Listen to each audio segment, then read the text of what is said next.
Ocus Hydrocarbures, visibilité du secteur du pétrole et du gaz. En pétrochimie, il y a d'autres cours aussi que j'assiste. J'assiste pratiquement au raffinage, plus de 9 cours. Mais il fut un temps que j'exerce plus dans la profession que dans l'enseignement. Mais je pense que je vais reprendre cette année avec l'enseignement. Donc c'est ça en fait une présentation brève de ma personne. Au-delà de ça, je suis dans plusieurs projets, notamment un grand projet qu'on appelle IPG Futurist, dont M. Nixon chapeaute aussi.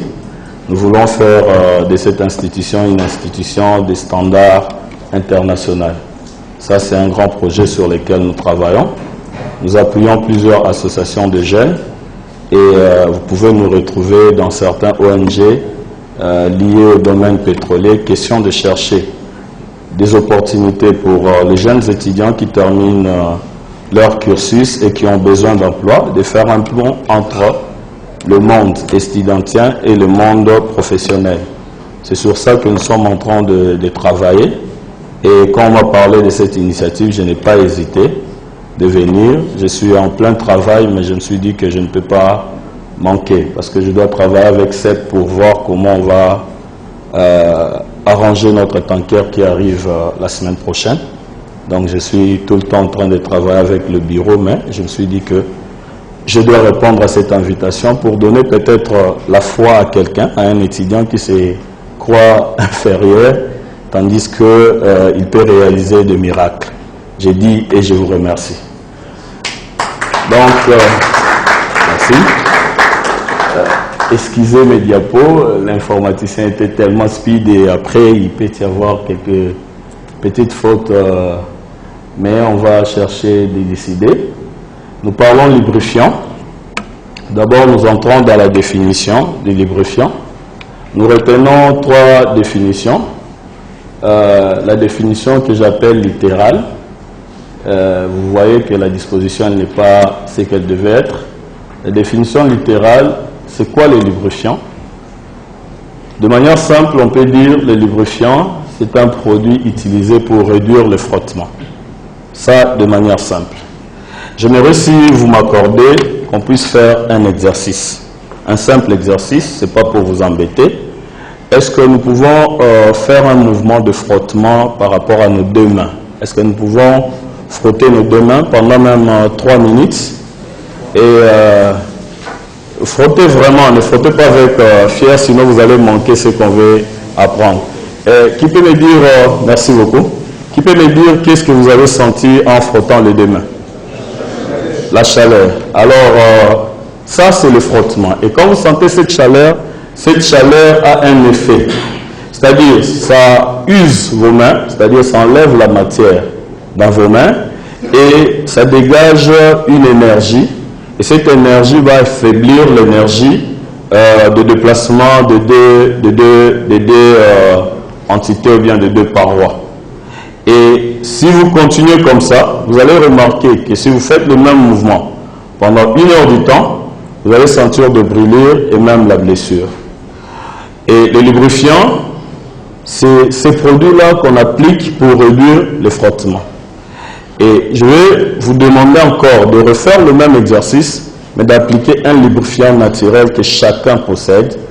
Frottez vos 2 mains pendant 1 minute, mais soufflez entre l'interface des 2 mains. Si vous pouvez le faire, comme ça vous allez sentir.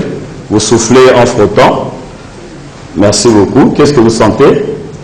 Il y a un adoucisseur, il y a comme un dégagement de l'effet de la chaleur. Voilà, en gros, c'est que la définition du lubrifiant, du point de vue littéral, et l'importance du lubrifiant. Du point de vue étymologique, le mot lubrifiant vient du latin, il a écrit cache, je ne sais pas s'il est des cannes, vient du latin lubricus.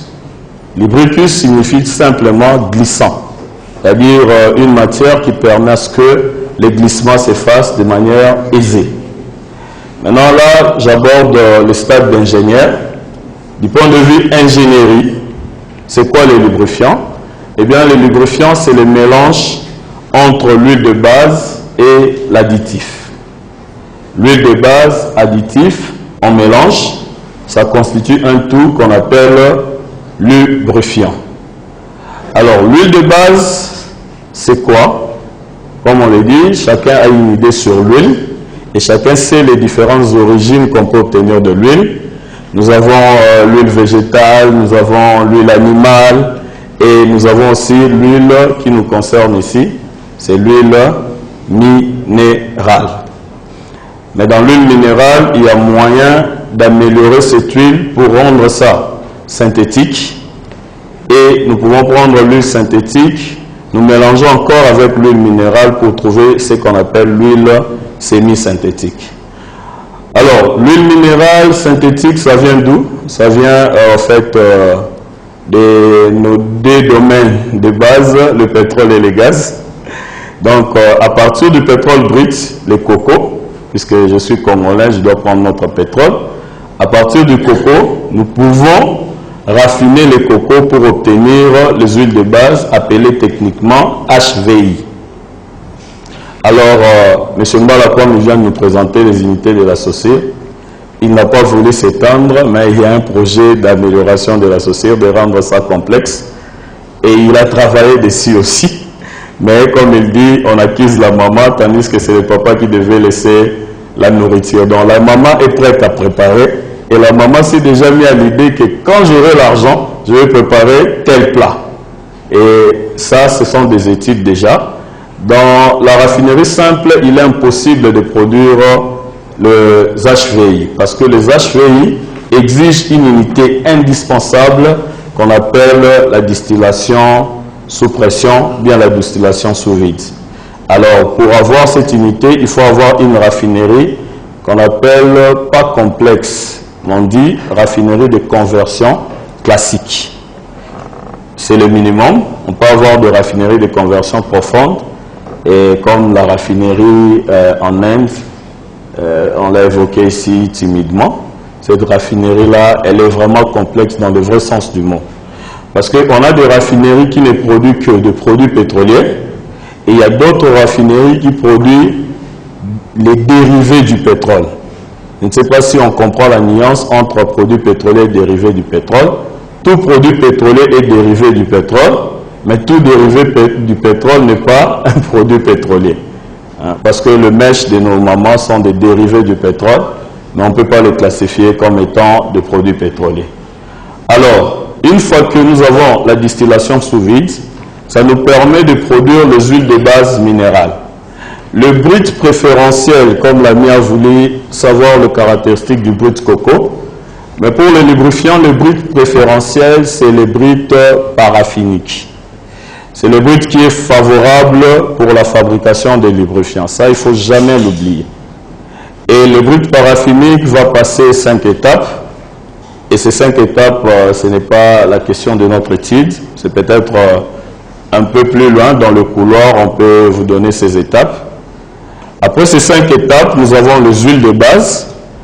Et les huiles de base qui, à leur tour, seront mélangées avec ce qu'on appelle les additifs.